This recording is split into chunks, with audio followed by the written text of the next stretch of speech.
In Singapore, conversations about mental health often happen behind closed doors, if they happen at all. But today we have 4 parents with us here who have decided to open that door and embark on mental health conversations with their youth children. So what is that experience like for them, and how can it look like for you?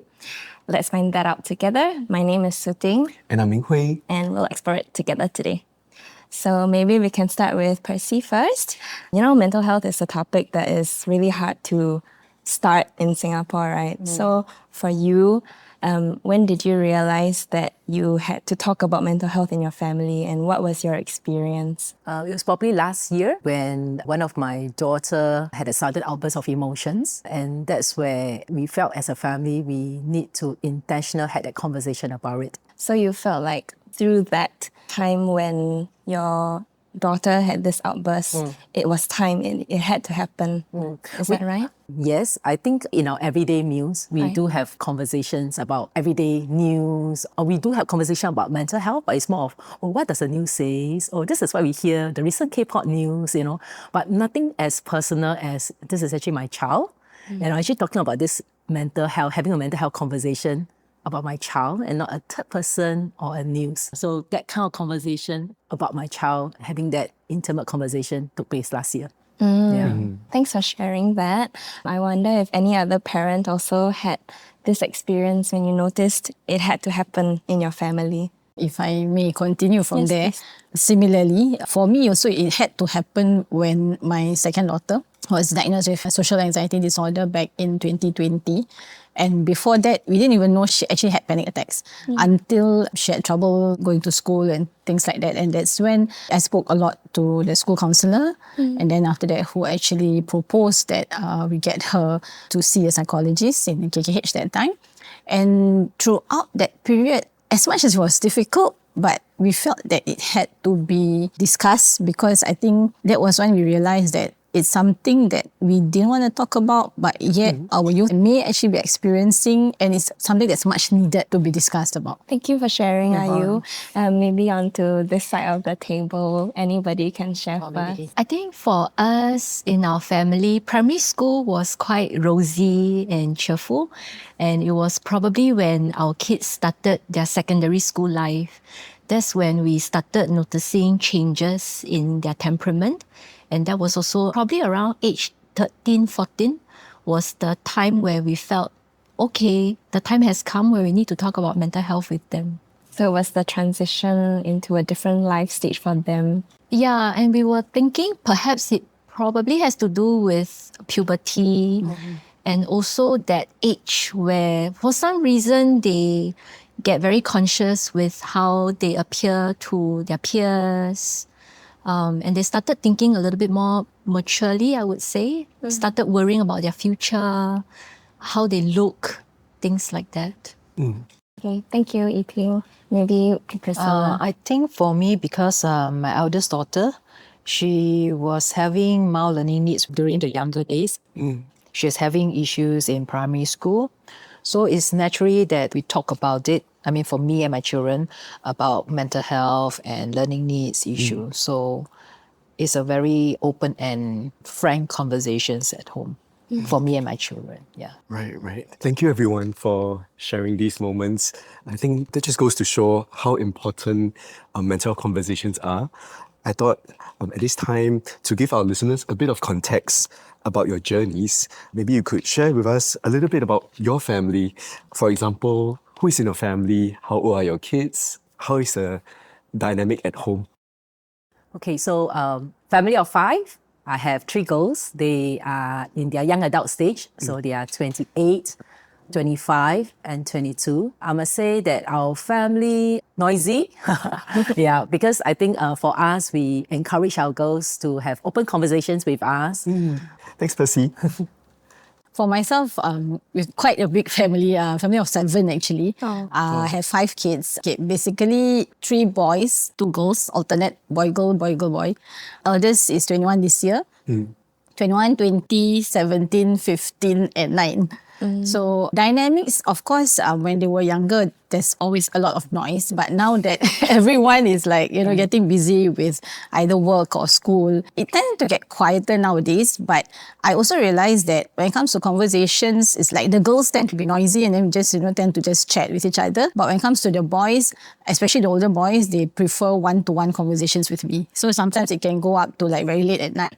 When the rest are asleep, then they talk to me more about, their day and things like that. So over time, you've seen how your kids have changed. Yeah, correct. Right. How about For Priscilla? me, my eldest is 28, a girl. Yeah. And my second one is daughter as well. She's 25, just started work. And my youngest son is 23, just started uni last year. So basically, I think like y'all, during the younger days, definitely it's noisy. Okay. Quarrel, then patch out again, quarrel, patch out again. And nowadays, because all grown up already, right? Yeah, it tends to be quiet. And it's not easy to kind of like having deep talk conversations with all together. So sometimes you really have to, set up some time for this person and for the other one. Yeah. But overall, I think the siblings, they're still close-knit. Back then, I think they discuss more than talking to mommy. Right. How about you, So Pin? there are four of us in my family. Other than my husband, we have two kids. So the eldest is a girl. She is currently 17 years old. And then our youngest is a son, who's currently 15 years old. Yeah, so we are quite close. Relationship-wise is quite good with one another. But having said that, so good times, we are all sweet. Bad times, we are all quite heated with our emotions. Otherwise, I think our girl resembles a lot to my husband. So very disciplined, very structured in the things that she does. My son is a little bit like me, quite easygoing, but also a little bit messy. And I think we thrive in a disorganized manner. Yeah. Right. Thanks for that, Yiping. At this point, I'm just very curious. Who usually starts conversations at home? Mom. Okay, so I know you're a guest. I'm the extrovert one in the family. So I enjoy conversations because I find that that's one way of really finding out what's happening to everyone. Whereas my girls, they will prefer the telegram. So we do have telegrams chat and they will have their conversation there. But it'll be mom say, okay, meal time, or the dad will say, meal time, put your phone down, let's have conversation. We really want to hear what's happening, your emotions, tell us, things that's happened. So the parents will initiate conversations actually. I see. How about Ayu? Okay, surprisingly, it's them because I think there was a stage whereby when they were entering teenagehood, and I realized that they were getting quieter. So I always have to initiate. When they realize that, mommy is more open to talk, and then the moment they reach home, sometimes at the gate itself, they start chatting all the way about their day. Yeah, so it went to the extent that I was just telling the girls recently, 10 p.m. close shop already. Mommy wants to sleep. So I mean, but in a way, it's also nice to know that I'm like the first person they come to share about their day. Yeah. That's very precious. Yeah. How about on this side? I think mine is 50-50 because they're grown up already, right? Yes. So whenever I have anything, I will just put into our family chat group. And if they need, they'll do the same or they just call me. Yeah, and we just find a time to really talk it out. Yeah. Yeah. Okay. For me, it's also 50-50. So like my husband and I, especially when we have a long, difficult day at work, we tend to go in being quiet. And that's where our kids will pick up. And then they will kind of say, hey, hello, how's the day? And the same when we have good days at work, right? We come home, we be like, hey, hello, how are y'all? So it's a 50-50. Right. So interesting to hear about how different families work. You mentioned that in your family, the kids would initiate the conversations, and then for the rest of you, it's a little bit different. I'm just curious, for the three of you, how do you usually initiate such conversations? Okay, so my girls are older. Definitely two of them are really working. Yeah. So meal times is really the time where we actually could sit down and so I'll begin by sharing what's happened to mom today. If I have a good day, it's something interesting happened, and then I'll share, and then I'll turn to her, okay, what about you? Tell me, surely something good has happened, or if not, then I would like to hear more. So I'll always begin with myself first. Yeah. And it's okay if they don't have many things sometimes. I mean, because they're at this life stage, right? Sometimes they don't want to tell us. We just say, things are okay, but it's all right. it's okay. I don't need to pursue further. I just want to know that there are things happening, the good things, the bad things, and mealtime is a place that we can just have a relaxed conversation over it. Yeah. So in your case, you start with your story first. How about on this side? I think mine is, like I mentioned earlier, right, is 50-50. Yeah. But our conversation normally during the night, not like mealtime, because everyone of us come back at a different timing, right? Yeah. So we'll be late because basically we are like late out. How late is late? Between 11 to 1. Yeah, your shop closed later. Different kind of shop. So yeah, that's where everyone is like come down without anything, then we'll just talk. So at times, like whoever is tired, we'll tell each other, can we stop now? No, I need to rest. But at times we have rejection as well, that, probably children to me or me to my children say, no, I need to talk now, that kind of thing. Yeah. But there's a advantage and disadvantage. You're sharing good things, of course, it's okay, right? Yeah. Then you happily sleep. But what if the conversation turned out to be a heated argument? That's not so nice. So we are still learning, I think, finding ways how to kind of like compromise and stop that conversation when it's not so nice. Yeah. So that we can rest the rest of the night. Yeah. How about you, Yiping? When you do need to start such conversations, how do you do it? Well, typically I would kind of just make sure that they are in a good space, and I would just ask like, hey, how's your day today? Sometimes I might just kind of say, I noticed something a little bit different about you. Is everything okay?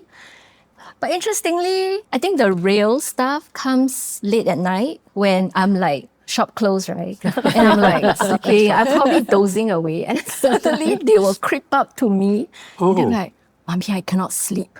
And that's when I'll be like, what just happened there, right? And that's where the real stuff happens. Then they'll start talking to me. Maybe my husband will be sleeping already, but then I'll be like, okay, then let's go to the living room and then we'll start talking. So it's rather spontaneous and you don't even need to initiate anything. You'll be sleeping and then your kids will just because they start can't something. sleep. Yeah. And then they'll start worry about they can't wake up on time for school the next day. So it's almost like a cry for help for them. First it started with my girl. She'll just be like, Mommy, I cannot sleep. Then you see tears in her eyes. And then you know that, okay, we have to talk about it. My girl has passed that phase. Now it's my son's turn. And I realized it happens to both girls and boys as well. Yeah. Thanks for that. Okay, so I think that's quite a nice segue into our next portion, which is actually talking about the different challenges that you have when you talk about specifically mental health in your conversations.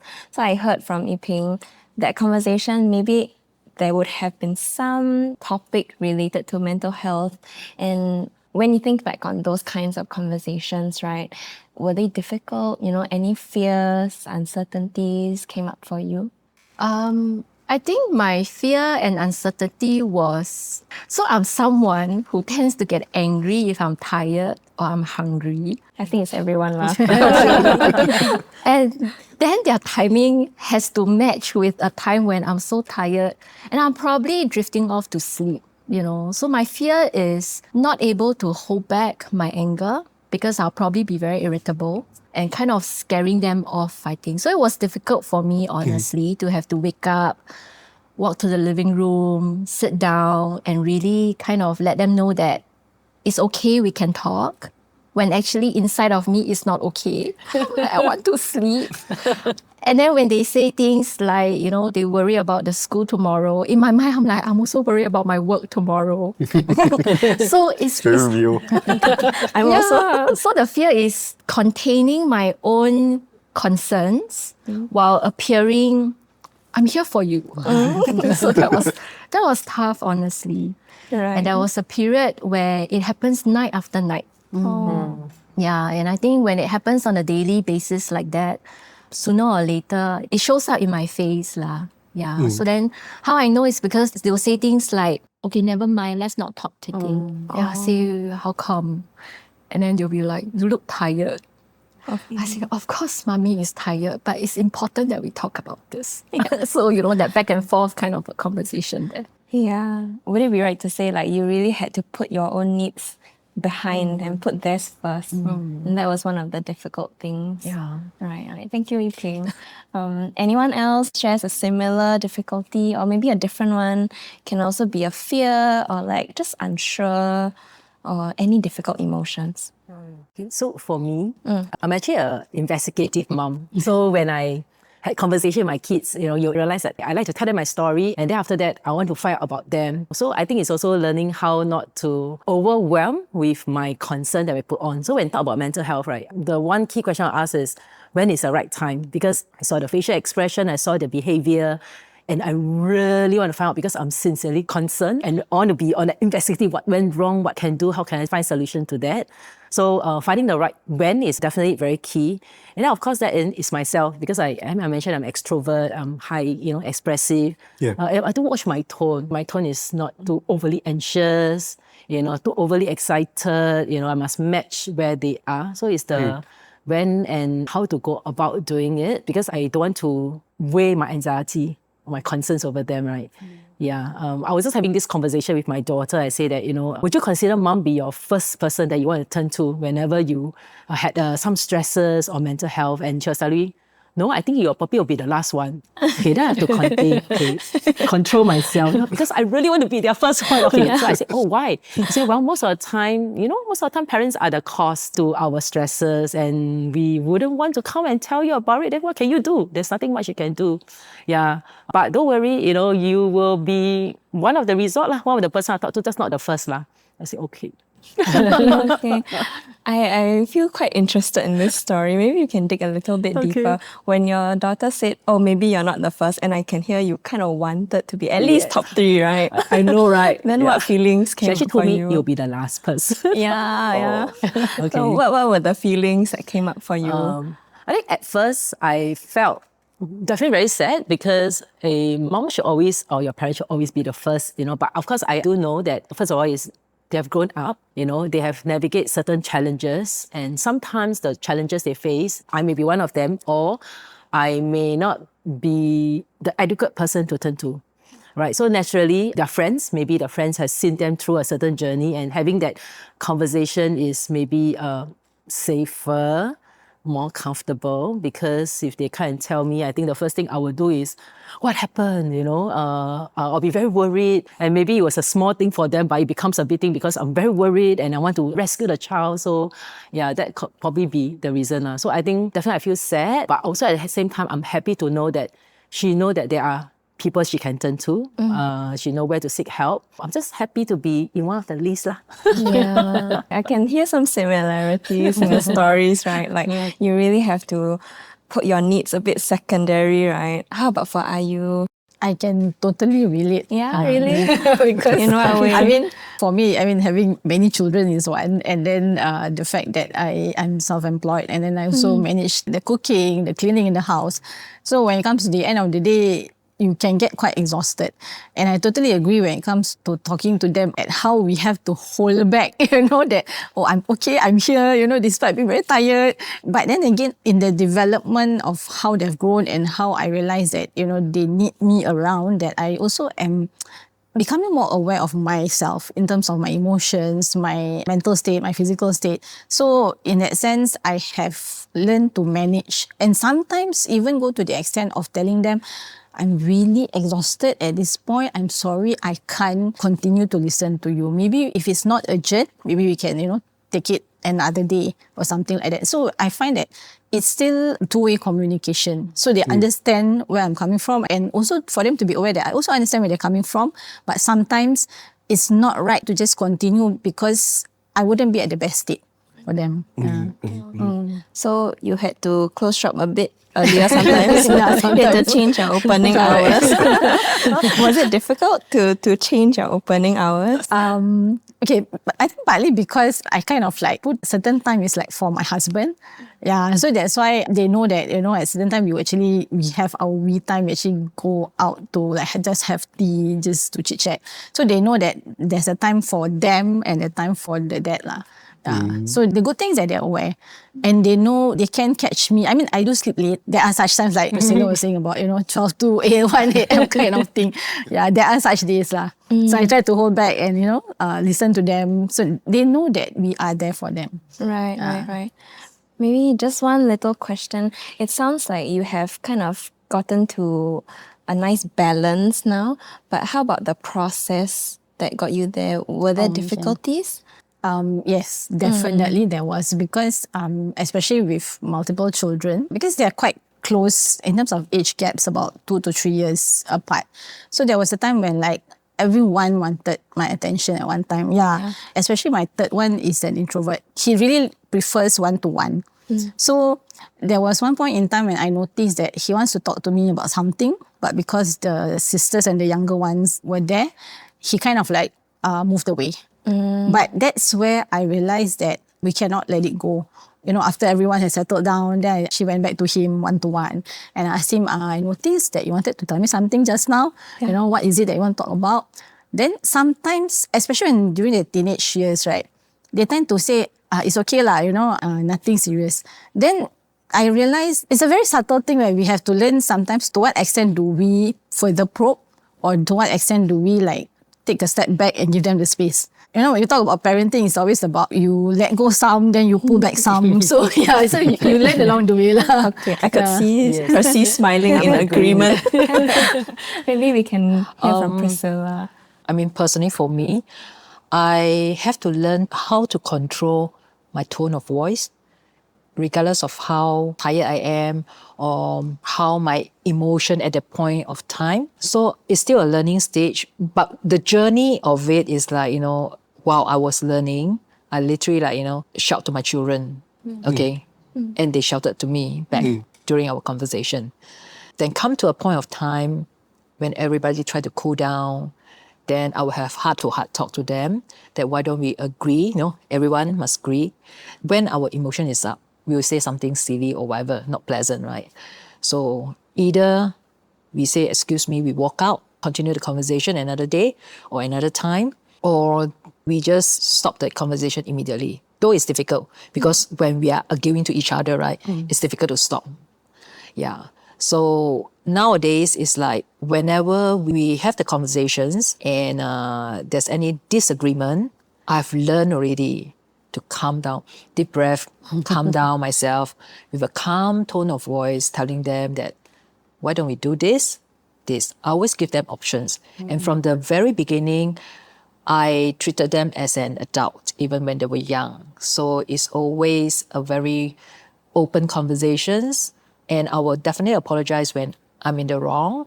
And I hope they do the same as well. Yeah, that's how through the fight to the love, hugging each other, and to the tears, that slowly we learn to have a better relationship each day.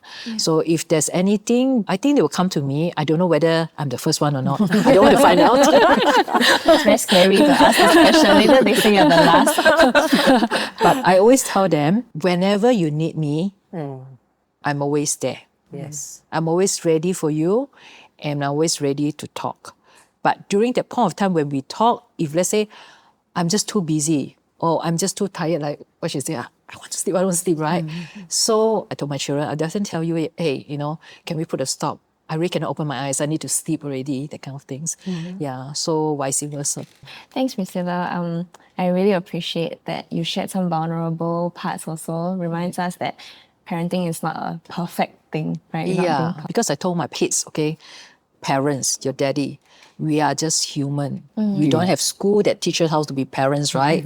So we are learning along the journey. Likewise, you are learning how to be a good children as well, right? So we're learning and we learn from each other. Yeah. So when you had these difficult conversations and when they talked about mental health, right? Yes.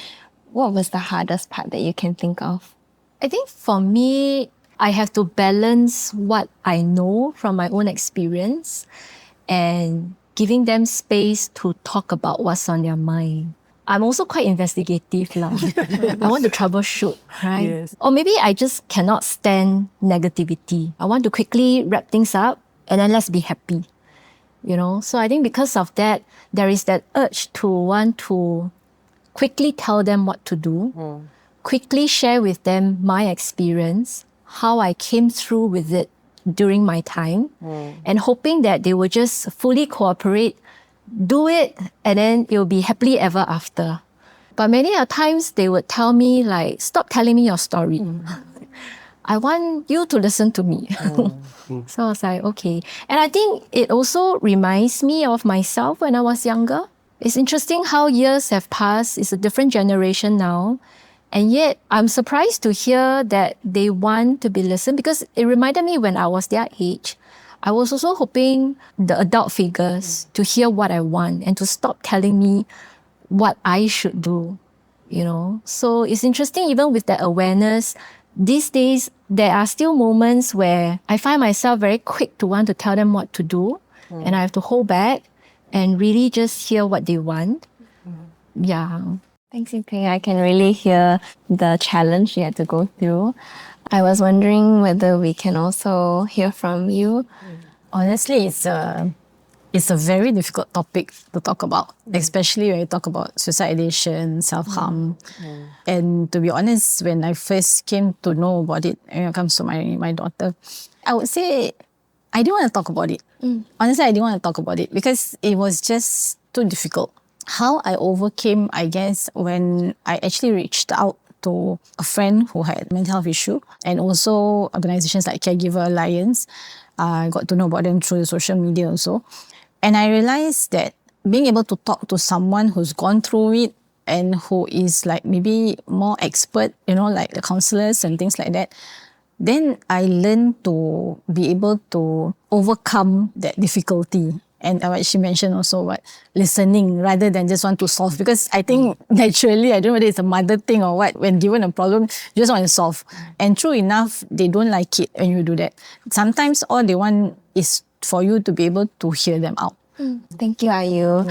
How about Percy? So I recall my daughter when I was asking her, you know, then when you experience all this, what was one thing that you were appreciative of what I've done? So she said that I appreciate that you just tell me, I'll be there for you, and no question asked. I mean, of course, saying I'll be there for you, I think all parents will do that. But then to pause there and to not ask any further questions, and then to take a step back and to allow them to share when they are ready, I think that's really not easy. Because I think then I'm grappling with uncertainty. Like, what if? What if I don't talk to her about it now? What if she's going to do something? You know, what if I didn't do anything? And it's like, okay. So that was something that she said to me, and I was like, wow, okay, because that's really not mom, you know. Yeah, so that's one thing that's very difficult, because I think as a parent, we can sort of see the future if you didn't do schoolwork, which means that, you know, you didn't do revision, unlikely you're going to pass a test. And if you fail a test, it's likely that you're going to go through your exams, done your exam well, right? So we could actually see that sequential consequence that comes. Yeah, so I think that was the most difficult part. Not to do anything, just to say, I'll be there for you, and really being there for you. So I recall when my daughter was experiencing mental health, my husband and I, we discussed how we're going to reschedule our family life or activity. So for me, I actually have to approach my company, you know, to say that for this period, this is what I'm experiencing. Can I make some work arrangements so that I can be at home? And whenever I cannot, my husband would have to be at home. If not, the siblings will have to be at home. So it no longer become a conversation. The conversation will have to have a certain action. So first, myself as a mom, how I deal with it, and then involving the family, and everybody have to make adjustment, because the sister is precious to us, and we just want to be where she is ready, and yeah, there for them. Thank you, Percy. I think I can really feel what you just shared, and I thought that this is quite a nice segue to the next part, because you mentioned some strategies that you tried. Yeah, I mean, it does sound like these mental health conversations can often be rather complicated. There can be many, many layers of emotions, many, many layers of complexities. And I'm just curious to find out from all of you, when these conversations get very tough, where do you turn to for help, for guidance? I think for me, I will definitely I talk to friends. Because through sharing, sometimes you get resources that you want. Rather than you alone, you clearly trying ways, cold call and stuff like that. Yeah. So I have some good friends to share. I mean, to vent out my angers, my frustrations, my worries, my sadness, and all this stuff. And also, of course, to share the joy that, because journeying with children with mental wellness issue, when they have some milestone, improvement, I think parents who journeying with their children will agree that you really shout for joy. You want to share with someone, even it's very short, okay? Because probably the moment you share with your friends, and the next moment they sing back again. That kind of thing. So yeah, through sharing with friends, I managed to get sometimes the resources that I wanted. And I probably further, for example, like how to get resources for the children. Because many a times they don't want to talk to parents in certain issues. They may want to talk to a third party. Yeah. And going through to see psychiatrists and psychologists sometimes may not be helpful, because I always say that seeing psychologists and psychiatrists is like you're going shopping. When you see that person, you must make sure that there's chemistry. Otherwise, it's like the patient will not or refuse to talk further. A lot of times it's about finding the right fit. Yeah, right? yes, correct. Yeah. So besides that, I would try to look out for resources outside to see whether there's any additional help that they can have someone to talk to. And thankfully, my two girls, they managed to find one. And they're still seeing them on off nowadays even, yeah.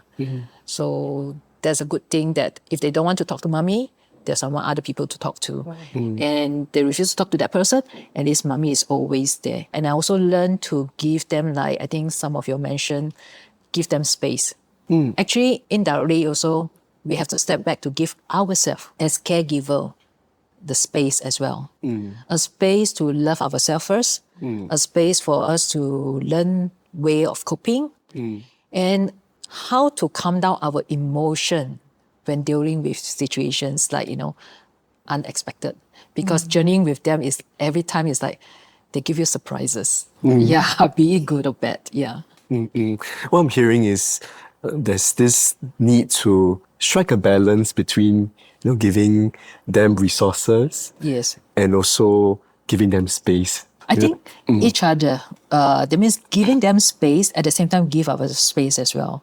So when both of us are ready, I think there'll be more fruitful conversations than, we continue to prod further. Yeah. Right.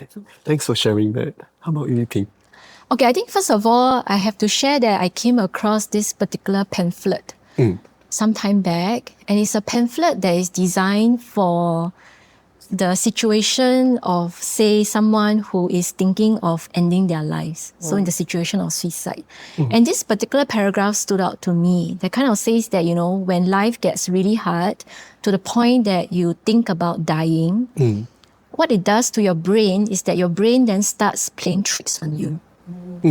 And because of that, it is important not to make big decisions with regards to whether you want to live or you want to die. And it's better to just hold back, postpone that thought, because that option of dying will be there, right? And since it's going to be there, why not postpone it to an hour later, postpone it to 1 day later, and explore something else? So that particular paragraph really stood out to me, and I think I've been using that a lot with my life. So say when I have a very difficult conversations with my child, so the idea is about postponing it, delay. So I either tell my child, how about we take a pause here, let's grab a bite, let's grab a drink, and then we'll come back to this again. Sometimes I find myself saying that, how about we talk about this the next day? Sometimes it's about, I really cannot take this, and I'll call my husband, can you come in and take over this conversation? I need a break, and I think we need a new perspective to what we are discussing. But the idea is always about closing the conversation on a good note so that we can always revisit it another time, And then in between the times, I also find it useful to talk to my friends, just to hear different perspectives from a parent's point of view, what has helped. And sometimes just talking to different people then helps me take a different perspective. It's almost like my blind spot is being checked. And then I feel like I can go back to the conversation with a refreshed kind of energy, perspective, and maybe just an open mind. Wow, that's powerful. And from your sharing, I do see the value of really just knowing when to take a pause, and not just taking a pause, but to take a pause at a good moment to make sure that the conversation is going to end at a good place before you move on to explore other options. Thanks for that, Yiping. How about this side of the table? So for me, I think the first thing is I have to tell myself I'm not the only person that's going to be able to help her, right? So I need to recognize that there's actually an ecosystem of support. So given my daughter's situation then, I think how I approached that was definitely my husband and I need to have that conversation. We need to be aware of the situation and to kind of like assess, okay, is this just for now? Or actually we are seeing something more that it may be a prolonged, and is it high risk or low risk in that sense, right? So I had that conversation with my husband, and we do know that because it's over a few months, it's not something that we can bring her out, for an activity and then just more relaxed things, and then, the situation will improve. So we kind of discussed and then said, okay, I think this actually requires a bit more attention, right? So that's where we reorder our work schedule just with her. We also felt that not just parents, she has a good relationship with her siblings, right? Maybe can we involve the siblings and then bring her out for other activities, some healthy activities be done. Of course, having said that, so that's what the family can do. We also recognize that if this something is beyond us, we do need to seek for a trusted voice or help. So that's where the next step we took was actually we speak to some parents who have experienced such a situation before. We had that conversation and asked, okay, so like what you're asking us, okay, what kind of help? Who have you approached? And they shared. So I think because it's a prolonged situation and we felt that it's not very healthy for her to be that state, we did ask for permission and speak with her. In fact, she comes to us and say that, I think I need help. Then I said, okay, what kind of help do you need? Maybe a therapist of sorts. So we actually approach professional help. But the way we approach is I did the resource and, okay, these are 2 or 3 which I think may help. Okay, it's your choice because at the end of the day, you'll be the one going in. I can't go in with you. You're the one to have the courage to overcome the situation. So it may be at your comfort level. And we even said that if after going 1 or 2 times, you think that it's not comfortable, you're not ready, it's okay. Okay, the parents are still here with you. So we want to have this, okay, just because I set up this path and this source of help, I must go through every help, and conclusion, you'll get help. I think we also want to have that reality. So that's what we did. We did think through as parents, what are the sources available, and at which stage we usher that in so that the child won't feel overwhelmed. Yeah, so it's a journey. It does sound like it's been a journey for you. And I always remember this phrase, it takes a village to raise a child. And what you just shared somehow just made that phrase come alive. Yeah, thanks for that. If I may continue from there, for me, it wasn't that easy because she didn't want to open up to anyone. Initially, she didn't even want to open up to me. So it was really a huge struggle. So it was more of me looking for help outside.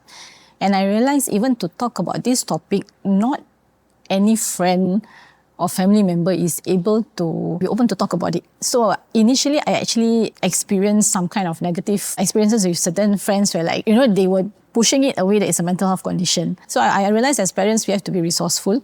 The good thing is that now, with all this information, social media and whatever, it can be useful. So we end up approaching a friend with lived experience. For that friend, it was he himself. Then there was another. This parent also became a friend. I mean, initially I didn't know her, but it was through that conversations that then they actually kind of directed me to certain channels where I can get help, understand better the condition and then what can I do next and so on. But through that journey as well, I totally agree about that village whereby I found my, community where Priscilla is also in there. And then, we support each other in that sense, through our experiences. I think the parents in that group also realized that, hey, this is the group that I feel safest with. And it is the group that even if I'm going through, be it a difficult or a happy moment, it's we want to share with each other. Yeah, so I think that one is very important where as parents, we feel supported.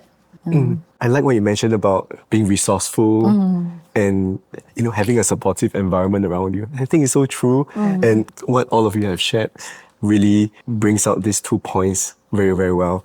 I was hoping to take this conversation a bit further because a lot of times when we try to have such conversations, things might actually go very well. But then there are also times things may not go very well. Perhaps you could share with us a moment where you felt you didn't handle the conversation with your child well. I can share. It just happened recently. I think it got a little bit heated up, and then so my child actually burst out crying. Oh. Yeah, and that's when I realized, okay, Yiping, this is not heading in the right direction. We need to pause and redo, right? And then I'm wondering how to redo. I think the topic was about fear. So lots of negative thoughts, right? Like, I can't do this well. I'm lousy. I don't have a future. And then as the child continued to speak, you can see the mood just gets more and more negative, more pessimistic. And then probably it was frustration on my part, and also that urgent need to rescue, you know. So then, but it came out wrongly lah. So it was sort of scolding, blaming. But it was when the child suddenly burst out crying even more, that's when I realized, okay, we have to do something else different. So I remembered at that moment, right, I was really helpless and clueless with what to do. And I ended up actually sharing with my child, okay, I can see that this is going nowhere, and I must tell you that mommy is feeling quite clueless now. Can we try again? And then he was like looking at me, and he was like, okay. So I was like, so where would you like to start? So then he started telling the whole difficulties again. But this time round, I saw it as an opportunity for me to respond differently, you know. So instead of telling him what to do, I kind of then ask, what will be helpful for you at this point? Pause, long time, think about it, long time. And then he said, I don't know. And I remember that conversation was a lot of sharing. I also don't know. But then just being with him there, letting him cry and feeling okay with it. And interestingly, after all the tears are out, I then kind of tell him how much I value him. And there was that deep connection. And yeah, that was it. Wow. Yeah. Oh, thanks for that. It sounded like a rather intense conversation that turned out well. Right. I think the tears now are more like feeling touched lah. Feeling touched. And so then on hindsight, I'm also wondering, how often do I tell my kids how much I value them? How much do my kids know that? And I think following that particular incident, what has been happening more is just appreciating one another. And also kind of helping him understand that ultimately, I just need him to be happy. Wow. And that it's okay if today is not a happy day. Let's try again tomorrow. And perhaps tomorrow can be a happy day. And anyway, life is just full of ups and downs. We just take it as today is a down. And there's no guarantee that tomorrow will be a downer as well. So let's just work together. And again, reinforcing that he's not alone. I mean, we're here together. Oh, and it's amazing how you use that difficult moment to teach him something about life also. Yeah, teaching him, and I realized I think it's more teaching myself also. Yeah. Thanks for that, Ipin. How about yourself, Priscilla? I think I shared with you earlier on that we were having a meal, a hot pot meal after a hard work day for me and my second daughter. Yeah. And initially it was happy. And some conversation, I couldn't recall what topic was that. And we started to have kind of like sharing our opinions. And it turned out to be a bit of frustrations. And she was in tears. I was in an angry mode. Angry in the sense that you should have told me earlier, and you've kept it for the longest time since you were young. And to her is that she found that mommy already in a very challenging situations at that point of time, and no point adding the burden to me. So she kept it to herself. And we continue a bit of the conversation, and come to the point, it's almost like an argument mode. So she was a bit in tears. The son is like, raise out a bit of voice, and I was raise up my voice as well. Then later on, I kind of like have to remind myself to calm down. And we say that, okay, whatever the past, I think I'm in the wrong. I'm sorry. So can we move on, go into future, how should we resolve this thing? And finally we agree and kind of like close case. But in a way also, while I was on the way, I was thinking, am I a good mother? But I have to tell myself that I am. I'm trying my best, okay?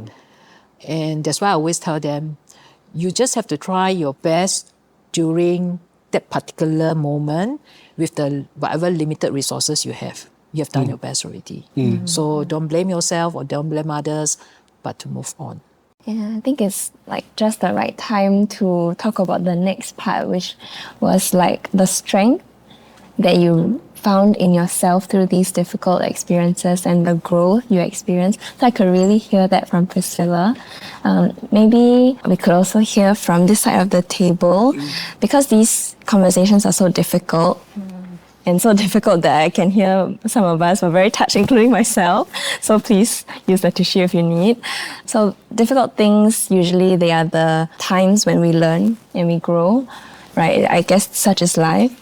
So I was wondering, through these processes, these experiences, what have you learned about yourself, about life, about parenting, or how have you grown? So maybe we can start with any one of us here.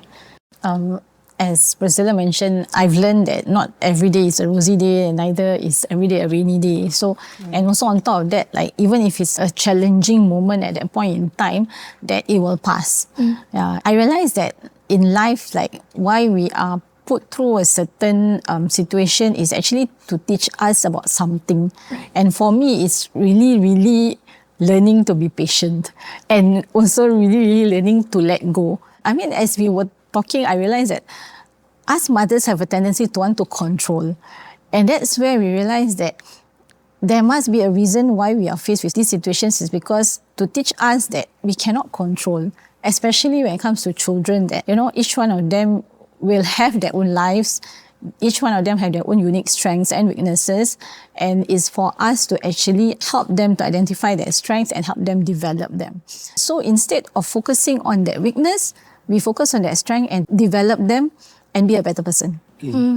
Wow, thank you. I don't know, as you shared, I have this picture come to mind. Like you go through the downs, but you also chart your way up. And then inevitably there will be a down, but you know better how to handle it the next time. Yeah. How about Percy? Okay, so I realized that I do have a lot of missed opportunities to connect with my child during those moments when they are ready to open up, or when they have an emotional situation and they really wanted to share with me or talk about it, but I may be too busy, inattentive, and I realized that I do have that missed opportunities to connect with them, to sit down and talk to them. That is something that if I can turn back the clock, but yet at the same time, I realized that there are ongoing opportunities where I can just pick it up and go, right? So I realized that one of the strengths really is to persevere and not give up, to continue to show care, to continue to be available. I think just being there is a strength. Just being able to say that I'm going to reorder my work schedule. Yeah, just learning to do that, I think, that's great. Thank you. How about this side of the table? You can even think of like a strength or quality that you didn't see in yourself so much before, but it came out through these difficult experiences. You want to go first? For me, I think there was once I attended a workshop and the trainer asked every attendees, are you deserved to be loved? I paused for a moment and I think, yes.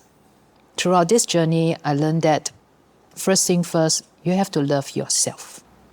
Love yourself first by giving yourself time and also connecting yourself to yourself, that you allow yourself to be loved, you allow yourself to be facing challenges and all that, and most importantly, allow yourself to be yourself and love yourself. And from there, then it'll be easier for you to connect. For us as parents, it will be the children. Yeah. I just had this learning while sitting here having this conversation. Interestingly, in my mind at this point is the idea of a driving metaphor. I realized that I have been the driver for my kids. And it's only recently that I think it's time and they want to be the driver. So then I'm thinking, I think it's time for me to take the front passenger seat. But then this has to be a special car while my child has full access to the wheels and the brakes.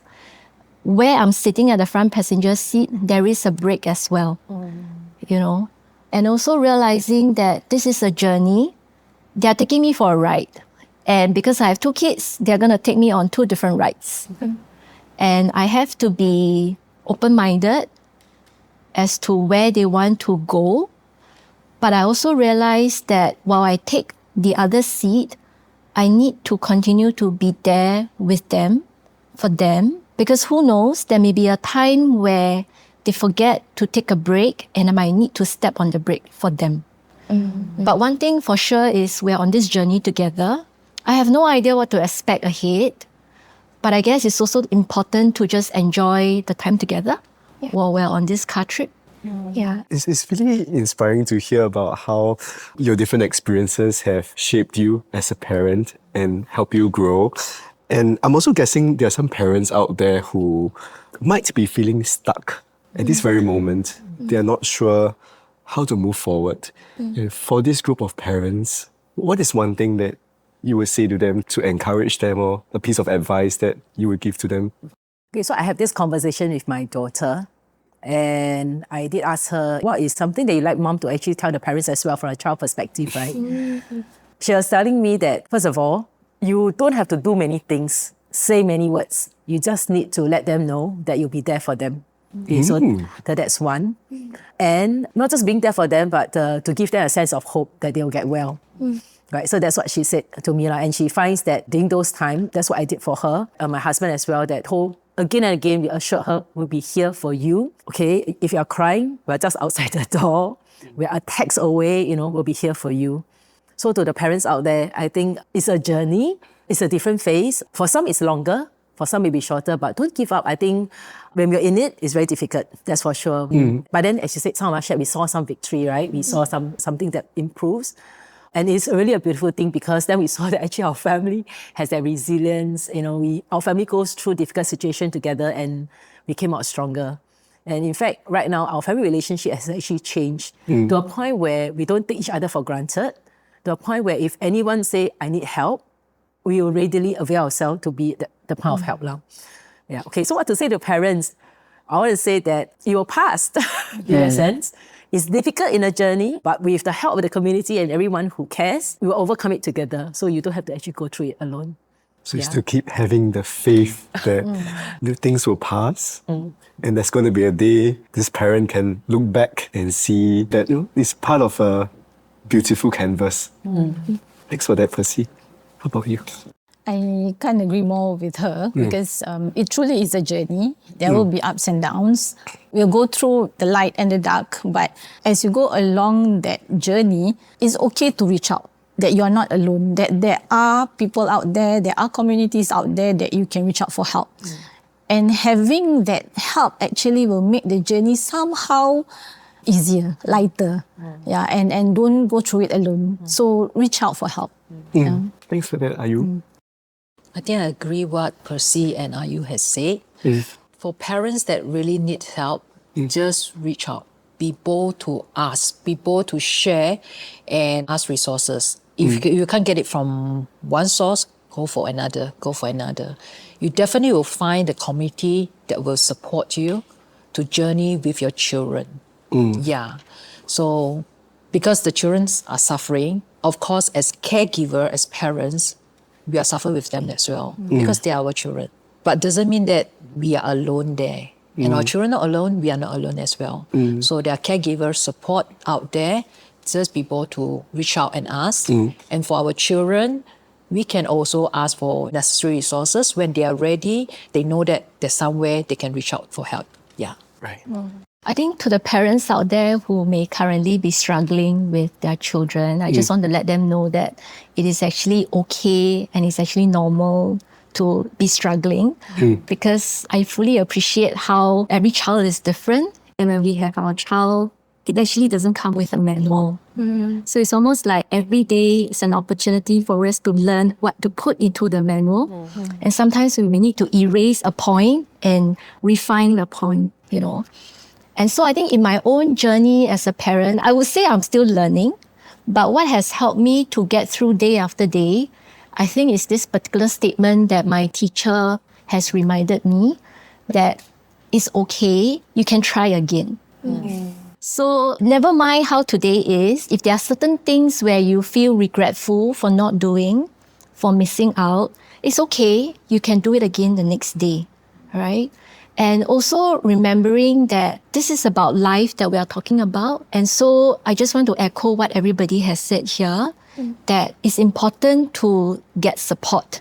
And there's no shame in getting support because it's also about learning ourselves to be a parent. And every day is an opportunity to learn. And that learning can come from the child. It can come from learning from others and also journeying together. Thank you so much, Ping. Wow, that's very inspiring. Thank you. I'm a parent of 2 young kids, and I feel like what you just shared has just taken some weight off my shoulders. Thanks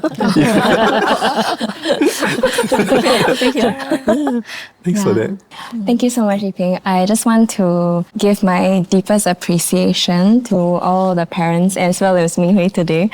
I feel a little bit like I went on a mini journey in this conversation, learning a lot about compassion for yourself as well as compassion for other people, especially your children, right? Allowing yourself to make mistakes, as well as allowing your child to make mistakes, to have weaknesses and see that having strengths and weaknesses is part of being a holistic human being. And I also feel like I understand my parents better now, right? So I feel that was a very, very touching conversation. How about you? Well, I feel like I have just read through a very thick 10-year series for parenting. You got MCQ within an right? hour. All the answers. Yeah. What was it about the 10-year series that you felt it was like? It's a lot of them sharing about their experiences, and I feel like knowing that so many other parents have struggled along the way and have somehow managed to find their feet and are able to share their stories and their growth as parents, that itself is very comforting to me. And that's my greatest takeaway from this very thick 10-year series. Okay. Well, we have to wrap up. All good things come to an end. But as a final question, one that is quite interesting, maybe we can start with Percy, right? Is that okay? Okay. If there is like one thing that you hope that your youth children remember about the way that you supported them through this mental health journey, what would that thing be? I think I still want to echo the phrase, I'll be here for you. I may not have all the answers, I may have all the resources, but what I can do is I'll be here for you. I'll be outside your door. I'll be one text away. Yeah, so that's the thing that all parents can do. We can just be there for them. Yeah. Thank you. How about you? Similarly, I would want them to remember that, despite the journey being difficult, that they call me Ibu. Ibu is always there. That no matter what happens outside, I can always come back and feel safe in her arms. Thank you, Ayu. I felt that. How about Priscilla? I want to tell my 3 children, I love you as who you are, and I'm always here to support you, and I know that you are always there to support me as well. Yeah, I love you. Thank you. Yeah. I think for me, similar to what has been shared, is that idea of they are never alone, right? So always remember that mommy and daddy are here.